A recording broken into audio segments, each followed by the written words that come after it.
This is the Relevant Podcast.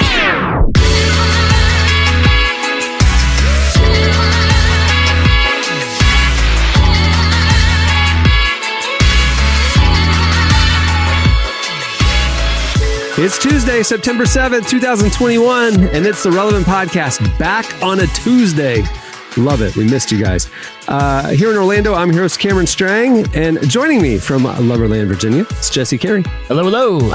From Austin, Texas, author, speaker, podcaster, Jamie Ivey. Hey, guys. And from Nashville, Tennessee, artist, producer, and mogul, Derek Miner. Yoski. In full health still. We're watching his vitals. We're monitoring his status. He's doing great. I'm doing good. He's lifting weights like Donda era Kanye West, and that's a reference to last Friday's show. If you didn't hear it, guys, I have some tremendous. You can tell us who's on the show, and then I have some tremendous. Yeah, news we have a great show. Just to let y'all know what's coming up today, worship artist Housefires Pat Barrett joins us. Really excited about that. We also have some of the Relevant team joining us to tell you guys about our brand new fall issue, which releases today. You can go check it out at relevantmagazine.com. We will tell you all the behind the scenes and some other really exciting news about stuff that's coming up this fall at Relevant. We've been working on it for a long time, and we're excited for you guys to finally find out about it. So that's coming up later in the show as well. We also have slices and all that. But Jesse, I can just see on your face, you've got something burning. Huge news. Well, what's going on? I got some tremendous news. Well, I made some tremendous news. And what happened was, I have a young son, and he really wants to start playing flag football. And things are kind of coming back to life post-COVID, little leagues and, restaurants and concerts and things. So we signed him up, and we got a notification that unfortunately his team does not have a coach, and they need one. And without consultation from my son or my family, I immediately, confidently volunteered to be the head coach of this flag football team. Now, Jesse, have you ever played organized football? Not once, but I am almost certain. You could do it. I'm almost certain I can get us on ESPN in prime time against an elite team. How old is your son? Like Bishop Sycamore? How old is your son? From he's 8 years old, and he's in the yard doing push-ups, and he's been out there for about 3.5 hours now, preparing at my command. But yeah, the plan is draw up some trick plays, think a little outside the box, do a little annexation of Puerto Rico.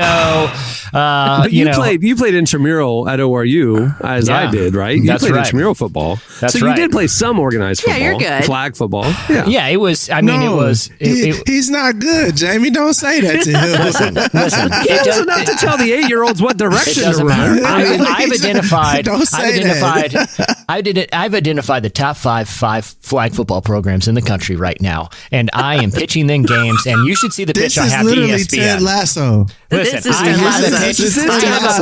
I have a pitch to ESPN that I'm pretty. Listen, I've heard their standards are dipping a little, and they're desperate for content right now. And I'm pretty sure I can get these kids on there, and we're going to shock the world, or we might get blown out like 57-0 and have the commentators' questions while we're on television during the live game. But this is Ted Lasso, though, except unlike Ted Lasso, Jesse is molding young minds. That's right. So there's a twist. You're leaving a permanent imprint on their life direction. These kids are going to be the worst football players of all time. Why didn't you talk to your wife first? Because here's the thing. Does your son, is he okay with this? Here's the thing. Neither of those points are relevant. The thing is, in coaching, here's where a lot of coaches go wrong. Okay, they use their head too much. Lack of confidence. They use their head too much. They're overthinking. Okay, sports are about your gut. Okay, what do I think should happen right here? Should I analyze this situation, or should I just wildly flail myself into the middle of the scrum? It's always wildly flailing to the scrum. Think about what you're doing, Jesse. I'm being serious. Okay, so professional athletes, journalists, anybody who's a great professional in their field, it's not as after they graduated college. It's not even their college. It's the teachers that inspired them, taught them, and molded them to even let them know that they wanted to go that direction in college. So These children are learning the fundamentals of the game for the first time from somebody who has never played the game and has no knowledge of that stuff. No, I'm ignoring the fundamentals and I'm reinventing the game to something to take it to a new level. Okay? Like, also, it's flag football. Like, just run fast and grab the flags. I don't know. These high school kids are like, who taught you how to play? Well, it's my little league coach. You know, like Jesse, you are you're going to mess these kids up if you don't teach them how to play, man. Listen, I know conventionally, and trust me, I've tried to design plays on Madden where they won't even allow you to do 3 back laterals before doing a Hail Mary. And I don't understand it. If you draw it up, it will work. Okay. So I played enough Nerf cul-de-sac games to know the winner of those games are the ones that are willing to, get a little creative with play execution here. And so, you guys I thought you guys were gonna be like, man, this is awesome. Wow. This is like a feel good movie. It's an awful decision, Jesse. Well, I cannot wait to just, You have YouTube. We live in a day and age. You can learn how to do anything. You're the guy who's like, if you gave me 6 weeks, I could be in the NFL. He's not going to go watch how to coach football videos, Jamie. That's the problem. I want YouTubers out there filming me to put online to show what a creative approach to this game looks like. Okay, Jesse's life is a milk crate challenge. He's just doing stuff before he thinks it through. You know what I mean? He's halfway up. All of a sudden, you're on that toppest tower of the milk crates and things start swaying, and it's decision time. Yeah. Okay, and I ain't jumping. One of these kids is gonna grow up, and they're gonna be like, man, I just want to, they're gonna be a pro football player. They're gonna be like, man, I just want to thank Jesse for showing me everything not to do. Oh, not to do it. That's a good point. My first flag football coach was trash. Dude, that's a great point. There's 2 ways to learn something. To be taught how to do it and to be shown what not to do. And so you learn from that. I agree. Derek, it's a good call. Listen, our good buddy, friend of the show, now I was walking through the house this morning, grabbing my morning seltzer, and my son had on TV, and our good buddy Sam Macho's there on Get Up. He's there like 3 days a week this morning. You need to call ESPN. him. I'll call him up. We can get him on this show, and I'll run him some creative ideas. We'll see he's a pro, okay? And he appreciates my creative mind. Even if you guys don't, I'm going to go run this league, and I don't care what you haters say. I feed off the hate. And that's what I'm going to teach my players. Feed off the hate. Hey, for real, let's try to book. He can promote the new show. Let's try and get Sam on the show. He can be a guest on an upcoming episode, and then we will talk about all the stuff he wants to promote. Why and then is y'all finna waste this man time? No, Sam's awesome. Listen, I've wasted so much of Sam's time. This man is busy. Cameron, he is on ESPN. We should all present a play to him for Jesse, and then he's going to pick which one he thinks Jesse should use. Yes, and I will do it. Yeah. I will do it because you know why? I'm the coach, and no one can tell me I can't. Waste this man time. All right, we'll move the show along. Stay tuned. Up next, it's Slices. I'm waiting for the night to come. I'm waiting for the tide to pull me in. I'm waiting till I find the one, someone who will take me as I am. I'm waiting for the night to come. I've waited all my life. I shout it from the rooftops when I'm looking in your eyes. I'm waiting for the night to come. You're listening to Cold War Kids. The song is What You Say. Okay, it's time for Slices. We gotta update that. It's a new era of the podcast. Let's update the Slices jingle. Don't you think?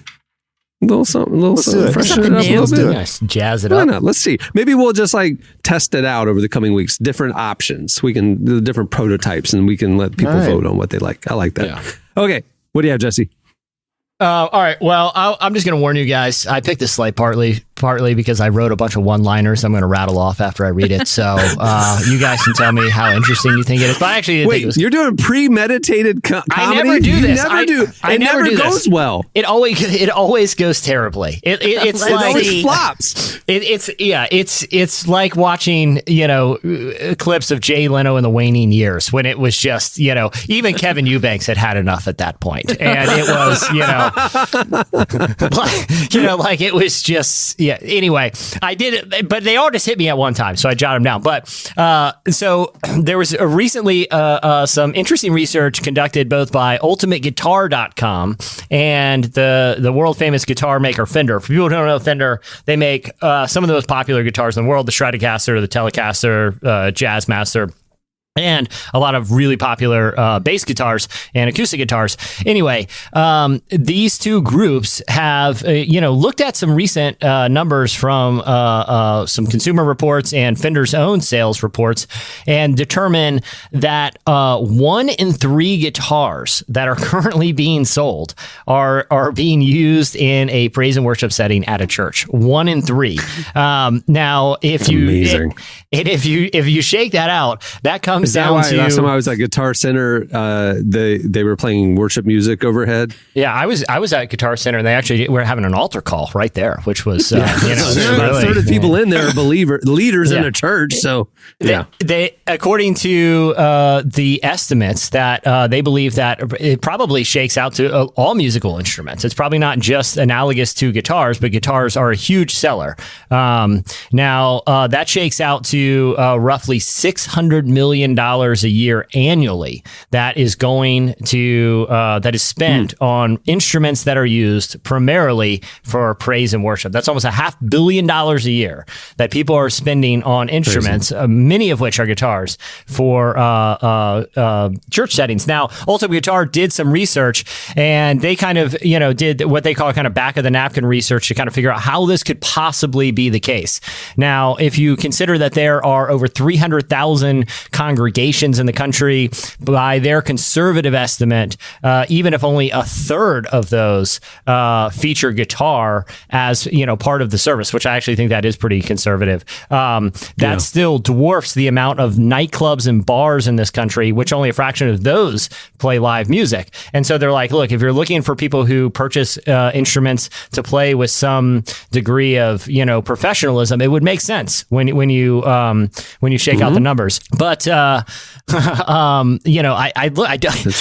I dug into some other numbers here, guys, and it looks like a third of all the bass guitars are also purchased, but about 3/4 of those, the sound guy never actually turns on. You can never hear the bass player, guys. It looks like, according to the numbers, about half have been used to put Christian lyrics to mainstream songs for TikTok videos. Did you guys see that? About half the numbers are saying.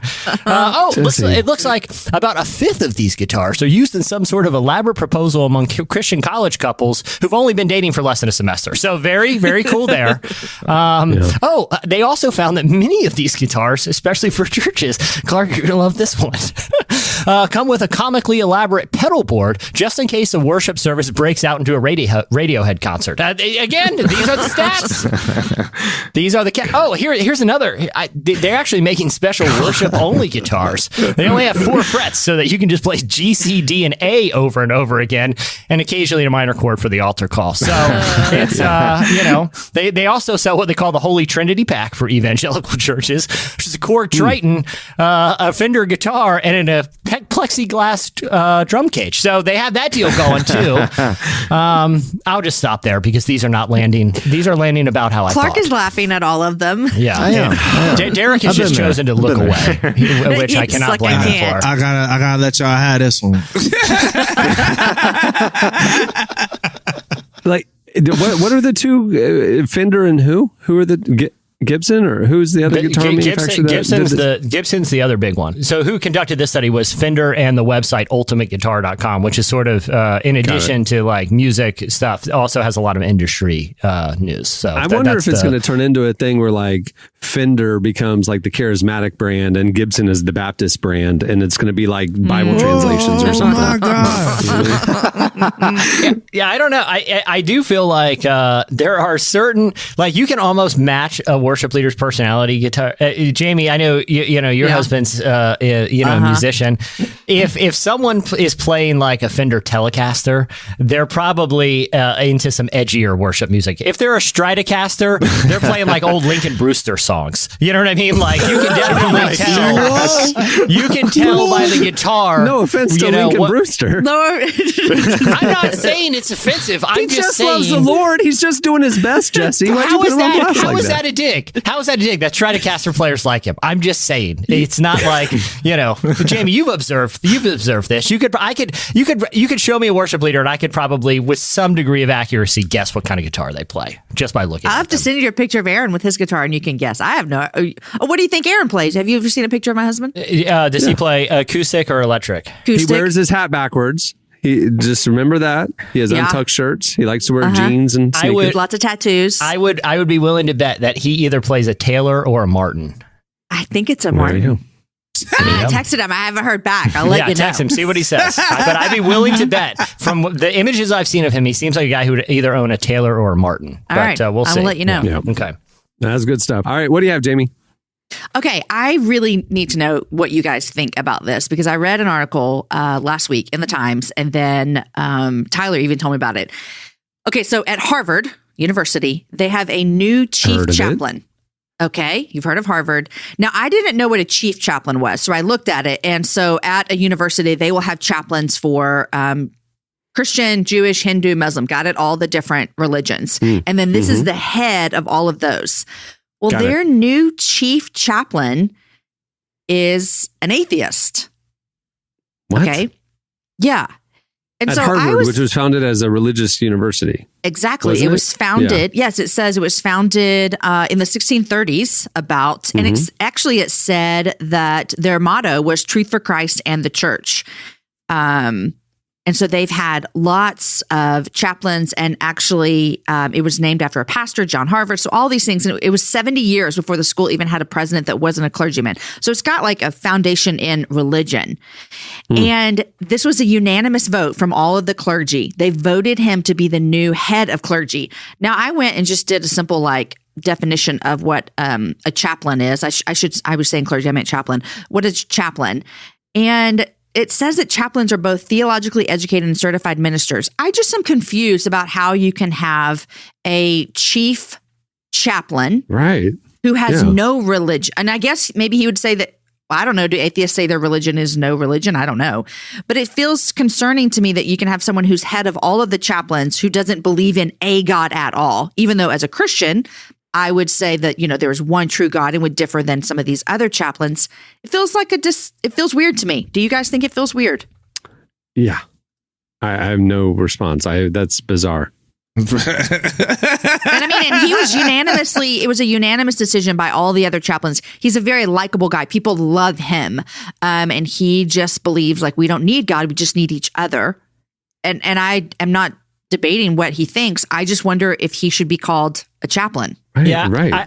I think the title chief chaplain creates a certain expectation that the person doesn't just have a belief in spirituality, but has belief in some divinity, right? So I don't want to discount an atheist, someone who's an atheist, their capacity to think about, things that I think a lot of, people who are religious would consider spiritual. And I would even, honestly, I don't even think it would necessarily be a bad I wouldn't necessarily be critical of a chaplaincy, like a group of chaplains that would allow, someone who would consider themselves an atheist, but might have interesting kind of thoughts about dialoguing with religious people to kind of be a part of that. But to be the chief chaplain, it does seem like it's redefining what the term a chaplain is. You know what I mean? It seems like baked into that is an expectation that this person has some knowledge of or relationship with a divine being, no matter what religion they are, right? If you could say, hey, they're it's the Muslim chaplain or like an imam or what, it just seems like that term is loaded in a way that it creates an expectation for people who would use the chaplaincy services. If I was a religious student, and I wanted to visit the chaplain, my expectation would be that chaplain would be able to talk to me about the things of God. Now, their interpretation of things of God may be different, Right. but if I was looking for someone who was, had a more secular understanding of complicated issues that, I would go see a chaplain for, I think I would be, maybe a little disappointed if that expectation wasn't met. Like, I'd be willing to meet with someone who is an atheist or of a different religion to talk about complicated issues. But I feel like it's a matter of expectation that seems to be kind of lost there. Well, I think if the religion,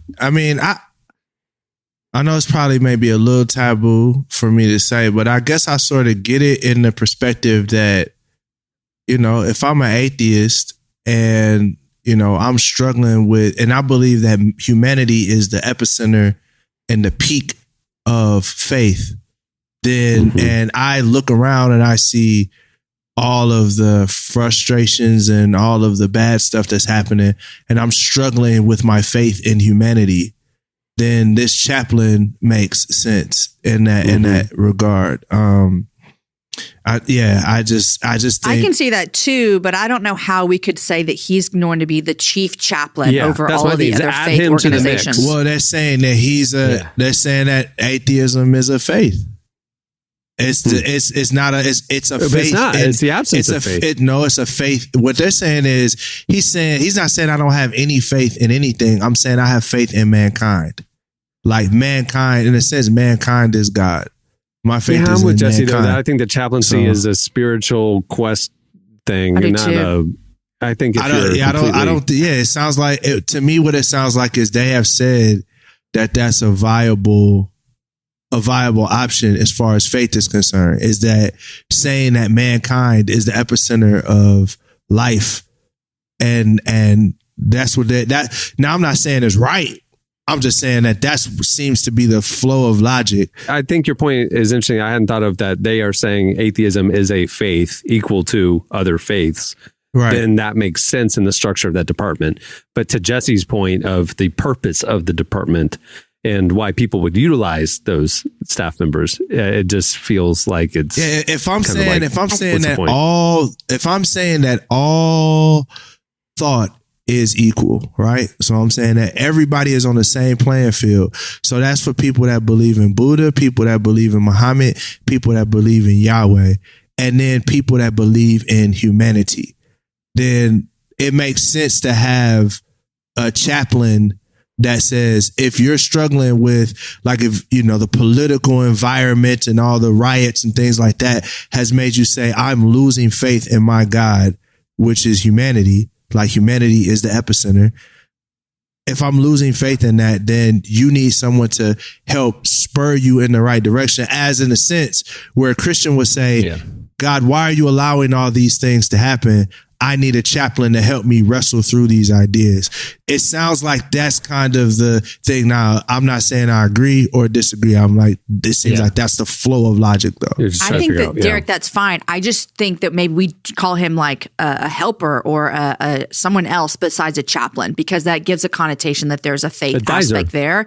And also from reading the article in the Times, one of the students says, Greg, this guy, leadership isn't about theology. It's about cooperation between people of different faiths and bringing people together who wouldn't normally consider themselves religious. So it sounds like his job is like, hey, I want to maintain unity between all of the different chaplains, which I think they need that. And it's okay that he's atheist, but it just, to me, it's hard that his title is that. Yeah. Well, and I think the other kind of thing that it illustrates is, I think for a long time, Christians have had an unnecessarily antagonistic relationship with people who are atheists. I don't want to paint with too broad of a brush, but it's a lot of times interactions between, at least high profile interactions between Christians and atheists were always sort of framed as some sort of debate or, intellectual sparring match about the validity of the worldviews, right? Where 2 people enter, one person leaves, sort of type of discussion, instead of trying to understand, look, even if like, hey, look, you don't believe in a God, I do, but I still think just as a person, your shared experience as a human could offer maybe some valuable insights to help me relate to other people better. I don't feel like I think it's good that at least it's a signal that a relationship between a traditionally religious Christian institution and someone who is openly atheist is not antagonistic, but cooperative. I think that's probably positive. But I do think it's something where, again, like I said, it's just kind of confusing that he has a title that a lot of people would associate with someone who is traditionally religious. Yeah. It's wild. All right, what do you have, Derek? Yeah, Mountain Dew got flaming hot Cheeto Mountain Dew. So I mean, it's a slice. Gross. Let's have a 9-minute discussion about the validity of the flaming hot Cheeto flavor. I'm sorry to let y'all down, and I know that's hilarious. That after the Harvard conversation, gross. But I mean, hey, if you like flaming hot Cheetos in the liquid form.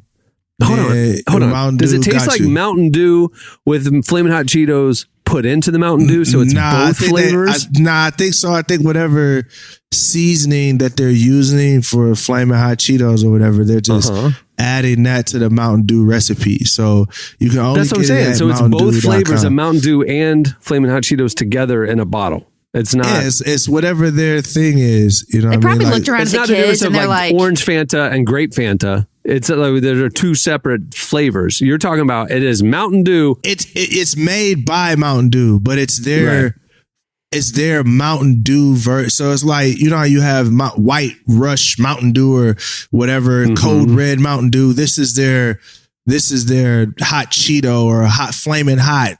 Who wants that Mountain in their Dew mouth? Recipe. So I don't know who wants that in their mouth. Hey, real talk. This is what it is. I guarantee you, if they put an obscene amount of caffeine and alcohol in this thing, it would be the most popular drink in the world. Like it would be like it would be Fireball. Yeah, exactly. We've invented caffeinated Fireball at that point. But yeah, it's like, it just seems like they're just kind of like trolling by making the craziest drink possible. It almost seems like, hey, maybe they're just selling it as a novelty. I'm not going to lie. It's effective because I will definitely try it. Like if I see it at 7-Eleven, Jesse, don't lie. You're going to have a cooler full of it at the next game for your football team. So these kids are going to be running all over the place. No Gatorade. They just going to be dehydrated yeah, they are just, they're all hyped up on sugar and whatever those spiced ingredients are and flaming hot Doritos. Yeah, that's absolutely disgusting. All right, disgusting. Well, that'll do it for Slices. Stay tuned. Up next, Pat Barrett joins us. Because when I'm in a room with you, that missing piece is found.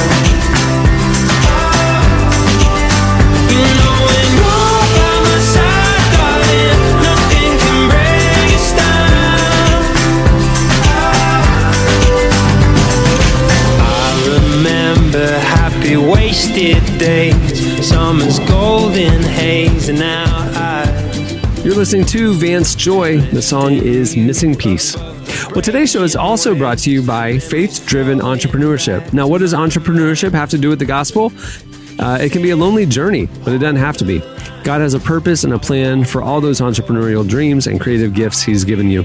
Join other faith-driven entrepreneurs as together we identify the values, habits, and traits that empower us to successfully build businesses, serve our communities, and faithfully pursue a loving relationship with God. You can read stories that exemplify how those values, habits, and traits unfold in everyday life and discover the potential God wants to unleash through our work. Read all about it in the new book, Faith-Driven Entrepreneur, available wherever books are sold.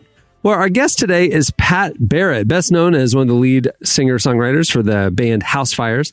Pat is a worship leader based in Atlanta. You probably know his songs Build My Life and Good, Good Father. We sat down with him to talk about his new song with Dante Bowe, why he's inspired by, Kanye West, and how, for him, being a great musician is just as important for worship leaders as being a good songwriter. Here's part of our conversation with Pat Barrett.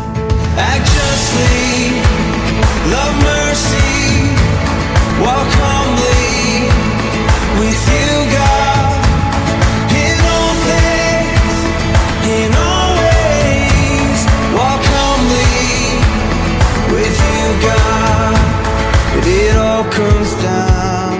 Okay, so before we get into talking about music, before we get into talking about your music, you, it sounds like you have some, we were chatting a little bit before I started recording here, you have some thoughts on Kanye West, right?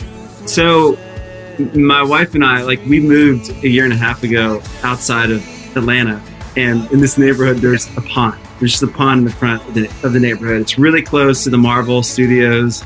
So in this pond, Meg and I and our kids, we started seeing a bunch of people in the water, and what is going on? And what was going on is a stage was being built under the water in the pond, so that on that Sunday there would be a Sunday service where the Sunday service choir they walked out onto the water. That Sunday morning, it was 7 a.m. and an organ starts playing in our neighborhood, and the choir walks out onto the water to the middle of the lake, and they start to sing. It's top 3 most inspiring, provoking. Really? Yes. And I think it's because of all the questions it brought up as well. Not only being inspired, oh my gosh, these songs are obviously as the sun is rising, people, a choir walking out on the water and singing songs of worship loud. I mean, shake your chest cavity loud. And then you look around and you realize no one's told anyone about this. What is this for? Is this just I think the questions, it was such a strange feeling as someone who loves to be inspired by creative things, and you're always looking for things that connect. The questions I started asking after that experience were okay, if I were just to do something, if it was for my own creative outlet or endeavor, whatever it is there something that burns in you enough that you'd still do it anyway, enough to not tell anyone about it? I can dine with the kings and queens, my name go down in history. But if I don't have love, it means nothing. So take the old and make me new. Show me how to love like you. 'Cause if I don't have love, it means nothing. So what can you tell me about your collab with Dante Bowe? What was the origin story there? I think there's a part of songwriting where you just it's the big question mark to me. You can come in with loaded ideas and, something in your pocket that you want to share. And sometimes that's amazing. And then there's also the moments where you just see what happens. You just talk, you catch up with a bunch of people that you may have not seen in a long time, and then whatever transpires out of that conversation kind of happens. And one of the things that was happening was, there was a Casio keyboard. It wasn't a Casio. Maybe it was a Casio. I think it was.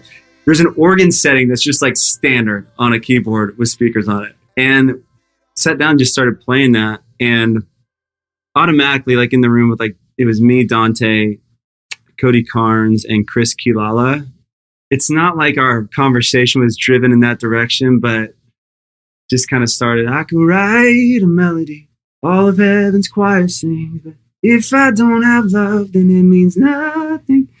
And I think after the last year and a half, 2 years, of people, myself included, experiencing pretty severe change and, you name it, whatever happens in your own life, that you stop caring about all the things you get overly hyped up about, and you go back to this foundational ground level of question of what actually matters in my life. During the collaboration of that, and then the singing of it with Dante, I remember having the same feeling singing it together that we had when we were writing it, which was gosh, we're actually dealing with forever things right now.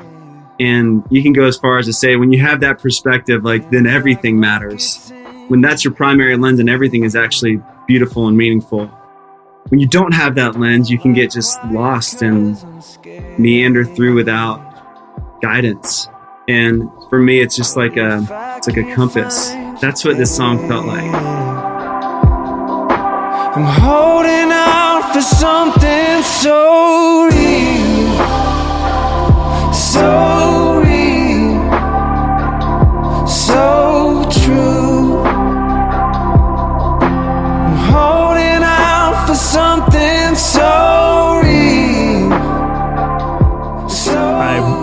was impressed with the production on the song. And I'm curious because I feel like something, and this is on me too, because I interview a lot of people who are sort of in the worship, in the Christian church music scene, and very rarely do I ask you guys about like craft and instruments and product. Like Guitar World doesn't really come into talk. Isn't calling you. And I'm wondering if that ever, either you or you and Dante, the guys that you talk, like, does that ever bother you that you get asked these questions about God and spirituality, big important questions that we care about, but the actual creative, your like talent and your skill that you bring into all of this feels very secondary to a lot of those conversations in a way that maybe it isn't for people like Bruce Springsteen or Kanye West or Imagine Dragon. You know what I mean? What a great question. And my answer to that personally is like, it actually does not bother me. However, I think traditionally that's been one of the biggest criticisms of, from this type of space, about this space that I'm in. And it's funny when I think about songwriting, like every song I've been a part of writing, my permanent image of that song is always me at a piano or at a guitar, or in the moment it was kind of being written. Like I could give you those moments now of each of those songs, like where I was. So I always, even my reference point for it is like in its most simple form. What still inspires me, especially when I think about people coming together, Kanye Sunday Service Choir, the sound of voices singing together, even over a simple bed of music, still just like, it's shocking to me. And what I've been most excited, even creatively, there are trends of like bigger, louder, more stuff, more tracks. It's almost like a washed wall of sound. So when I hear things and experience things, or I'm a part of a song that has something that has like minimalistic presentation, it feels like a breath of fresh air. I learned this lesson at during a big tour where a bunch of people playing and every set was so loud. And it was amazing. It was so wonderful. And I found myself trying to work up energy to match that level of, sensory explosions, right? This is a true story. I got done with the first night of this tour and I had to regroup because I felt like I almost like lost myself unintentionally, subconsciously trying to like match intensity. And then so the next day I did something different. I sang as quiet as I could and it sounded louder. When things are like minimal, you have to like lean in a little bit, and that's all of a sudden, that's what I felt. So in production with songs, that's the feeling that I want no matter what. I want to feel like I've leaned into it.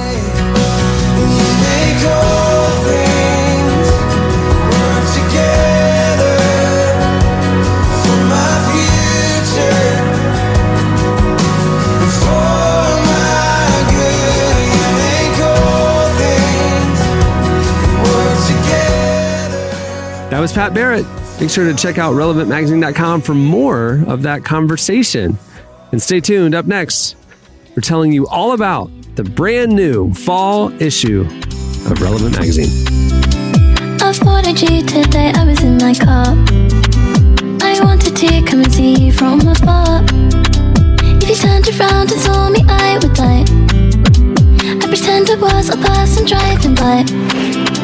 Wrote you a song, do you wanna hear it now? Don't bring your friends along to form a crowd. Cause I need to prove I wrote it just for you. What's the need for them when it could be just You're listening us two? to Pink Pantheress. The song is Just For Me. Well, every quarter, we have the privilege of telling you about the brand new issue of Relevant. And our fall edition releases, guess what? Today. So you are hearing about it first. It's an exciting issue. I can't wait for you to find out about it. But before, I also want to tell you at the end of this segment, I have some big news that you don't want to miss about some other things that are coming up right around the corner. So yeah, so don't fast forward. All right. Joining us to talk about the fall issue of Relevant senior editor, Tyler Huckabee. Hey, man. Hey, everybody. And also joining us, Relevant's new associate editor, Downtown, Emily Brown. Hey, Emily. Hey, how's it going? Good. Don't get her confused with Downtown Julie Brown, old school MTV VJ fans. Very different. Cameron had to explain that to the whole team. Very different. Very different. None of us knew who Downtown Julie Brown was. We started calling her Downtown Julie Brown or Emily Brown. I didn't question it. I was just like, okay. Fully, the downtown came from Downtown Julie Brown. All right, so the fall issue of Relevant. The new cover is none other than A-list actress Jessica Chastain. Now, here's what's crazy. She's on the cover of Vanity Fair right now. She's on the cover of Vogue right now. What in the world? She is starring in a new movie that's coming out this month called The Eyes of Tammy Faye. And it is the story. She's starring with Andrew Garfield. They are portraying Jim and Tammy Faye Baker, the famous televangelists. And it's actually a project that it's like a passion project for her. Right. She's been the one pushing it for years. And Tyler, you talked to her. Tell us about it. I did. Yeah. Oh, great conversation. This was a real passion project for her. I wasn't aware of this. She's not just starring in it, but she's been the driving force behind wanting this movie to get made. She really believes that Tammy Faye got kind of an unfair shake in the cultural mindset. And she hopes this movie can recorrect a lot of our ideas about who Tammy Faye really was. And the movie does that really, really well. Great movie. And I'm glad I got to talk to her. I can't wait for y'all to read that cover story. It's crazy. And, our team is like, man, this is kind of a once in a generation thing where you have an A-list actress like Jessica Chastain doing a passion project about a Christian, Christian TV story. It's kind of funny. All right. Well, also in the issue, one of our favorite groups, Hillsong Young and Free. They have a new album. Emily, you got the chance to talk to them. Tell us about the piece. Yeah, it was really fun talking with them. They had a new EP that came out that it was really interesting to hear how it came about because it started during the pandemic and there was like a 1 month window where they were able to record it before Australia went back into lockdown. So it was a crammed session, but it was just really interesting to talk with them and hear kind of like the new voices that are coming up with Young and Free. And it was just really exciting to talk with them. So United turned into Young and Free. Now Young and Free is even transitioning and bringing up new Young and Free. They're younger and freer. Mm-hmm. Yeah, it's a problem. Yeah, they brought up some students from the youth group to help write songs, sing on them. So it's just really interesting to hear the new voice that's coming out of them. Speaking of hearing the new voice, here's a clip from Young and Free's new album. Freedom's coming, and it has a name. Oh no, for my chains. Oh, you take them away. Freedom's coming, and it has a name, and it is Jesus. How sweet is the name. Kind of connected, but not really connected. I mean, you could say they're connected from a movement standpoint. We have a piece in the issue looking at how Gen Z is shaping the future of the church and how this generation is different than the generations before. I think it's connected. Young and Free is kind of the next gen United, which was the next gen Darlene Zschech. So anyway, kind of connected. Yeah, tell us about the piece. Tell me now. How is Gen Z shaping the future of the church? Well, I'm not going to tell you everything right now, but I will say that I was surprised at some of the findings that I had about the unique perspective that Gen Z can bring to the church and how the Gen Z is I think, to correct them, a few misunderstandings, the Gen Z just isn't the future of the church. They're the present of the church, and excited to reveal some of that in this piece. They're going to take the church in the direction of all the woke libs and SJWs. And they're going to deconstruct everything to a wishy-washy. I'm sorry, I read too many of our Instagram comments. Into the ground. Into wokeism.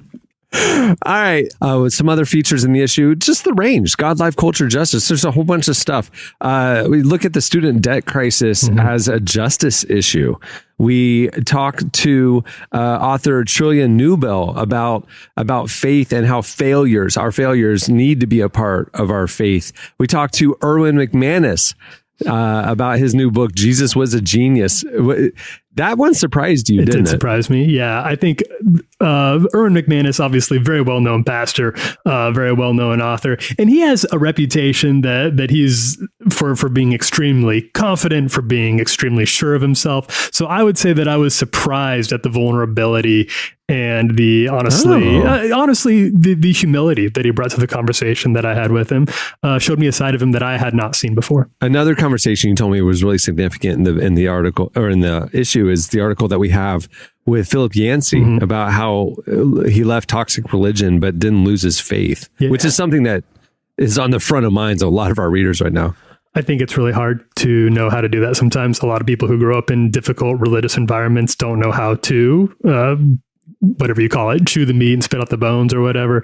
But Philip Yancey has really done it. And he's obviously become sort of an expert in over the course of his life, and he's still doing it, he says. So he tells us he kind of shares his secrets for pulling apart the good of religion from the negative elements of it that he's had in his life. Also in the issue, we got, this is nuts. Jennifer Hudson, you might have heard of her. She's starring as everybody knows, she's starring as Aretha Franklin in the Aretha Franklin authorized biopic. Respect.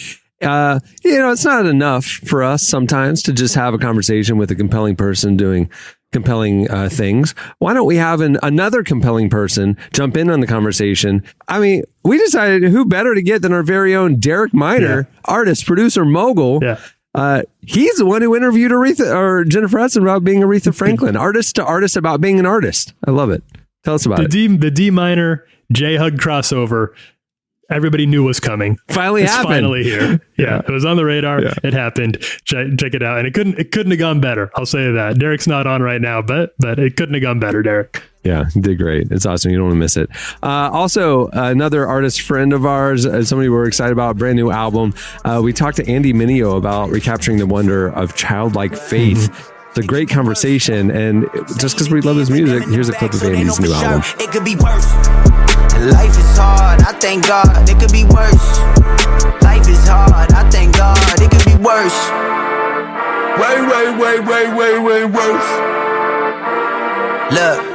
It could be worse. Used to be scared of the first. I used to pack up the merch, go do the show. Had to put square on my phone. I used to pray that it also in the issue, we have somebody who was here on the podcast just a couple weeks ago.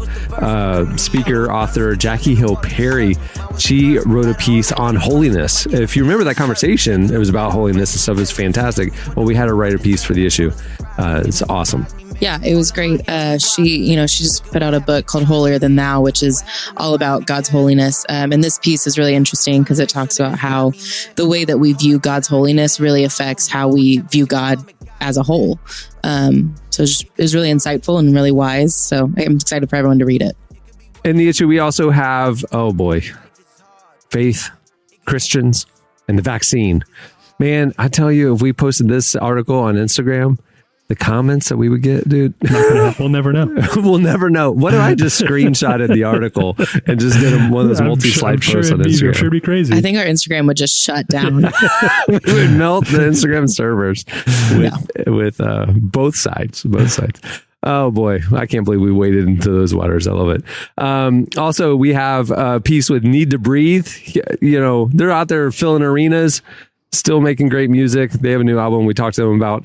Also, why the church needs critical race theory. Also, how spirituality is transforming video games. And last but not least, an up-and-coming artist we love, Natalie Bergman, is in the issue. Man, it's packed. Stacked. There's like 15 features again. We did it again. Crazy. How do we do it every time? Jessica Chastain, Unreal. Young and Free, Need to Breathe, Jackie Hill Perry, Erwin McManus. Come on, folks. Go check it out. The brand new issue of Relevant. And it looks good. Oh yeah, it looks good. It reads good, but it looks really, really cool. The design team, they outdo themselves every time. They just keep setting the bar higher and then just clearing it by 1.5 feet. It's great. Well, you know what? You're giving me a good segue. We evolved the cover this time. Why would we evolve the cover? Why mess with a good thing? Well, number one, because we're pushing into a totally new era of Relevant. Now, first of all, before I tell you what that is, head over to relevantmagazine.com, click on the magazine tab, and the brand new fall issue of Relevant is available there. It's presented right now ad-free, once again, by our friends at UHSM. Thankful for their support. Go check out the digital issue of Relevant. Now, I sound like I'm saying, but there's more. But wait, there's more. Because, folks, there's more. So not only are we putting out the new issue like we have for the last few times this year, since we put print on hiatus, but we have 2 new things that we're rolling out this fall that I want you to know about. They're not quite ready for prime time. They're not ready to be released yet, but I'm letting you know about them. One, we are doing an enhanced version of the digital issue. We're doing like a full readable tablet thing with the beautiful layouts and all the stuff like we used to do. If you remember, we had a beautiful iPad edition of the magazine. We're bringing that back for members and subscribers in our new Relevant Plus rollout. We are going this fall to be introducing Relevant Plus membership to our website, and it'll have exclusive content. It'll have exclusive podcasts. It'll have exclusive access. It'll have ad-free viewing. It'll have a lot of perks, but one of those perks is an enhanced digital edition of Relevant Magazine. So that'll be rolling out here in the next month or so. So I'm just letting you know that that's coming, and also rolling out this fall around the same time. You guys have been asking for it. We listened. We're bringing it back. Relevant is coming back to print. That is a big deal. We are doing it a different way, though. We're not doing a bi-monthly magazine. We are doing an annual print edition. It'll be a big, fat coffee table, kind of like Kinfolk magazine sort of thing, big, thick, beautiful luxury item. Sit on your coffee table, all the best content in beautiful print form. That'll be releasing this fall as well in time for the holiday buying season.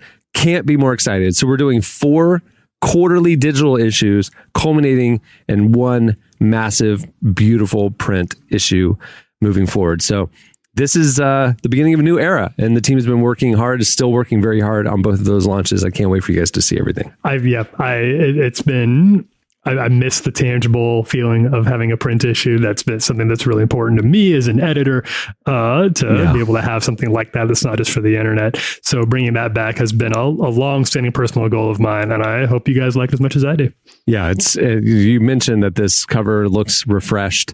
It is kind of an allusion toward the print edition and a new era for this digital edition as well. Updated cover, updated approach. But you can still, right now, go read all this great long-form magazine content for free over at relevantmagazine.com by clicking on the magazine tab. Tell your friends. Help us get word out. Tell us your favorite features. Post them on your stories. Let us know. Tag us. Let us know what you like in the new issue. We can't wait to see what y'all think. All right. Well, great job, guys. Thank you so much for joining us, Emily and Tyler. It's so exciting to see it all come together. Thanks, Cameron.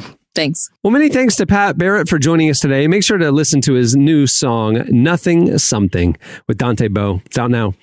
Before we wrap up, just want to reiterate, go check out the fall issue of Relevant. It is presented by UHSM. You can find it, like I just said, over at relevantmagazine.com. Just click on the magazine tab. And make sure to keep following us this fall, as in the coming weeks and month, we will be debuting so many new, amazing, exciting things that we've been working on for a very long time. Can't wait for you to see it all. Also, don't forget, Relevant Podcast is back to twice a week. Starting today, we are going to be with you every Tuesday and Friday with the same crew, amazing guests. Make sure to tune in, tell your friends, tweet about it, hit us up at Relevant Podcast on Twitter. We want to hear what you think.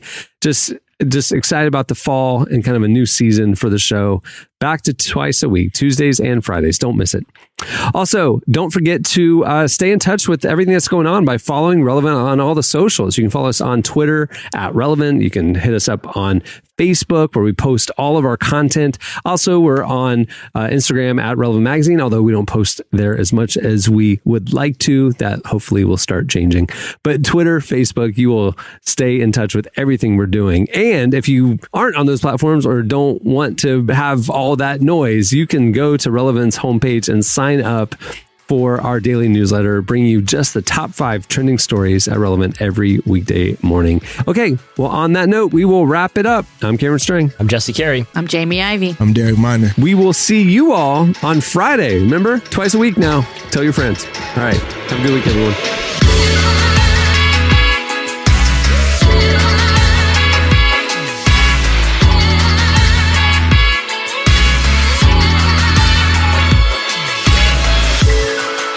Thanks for listening to the Relevant Podcast. Check out our features, interviews, and news updates every day at relevantmagazine.com. And make sure to follow Relevant on Facebook, Twitter, and Instagram for the latest. For more great podcasts, browse the shows on the Relevant Podcast Network, which you can find at our site. And while you're there, don't miss the all-new era of Relevant Magazine. A new issue releases every other month at relevantmagazine.com.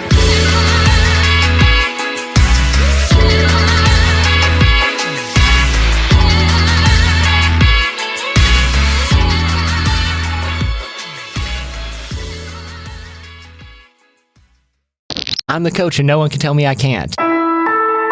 Relevant Podcast Network.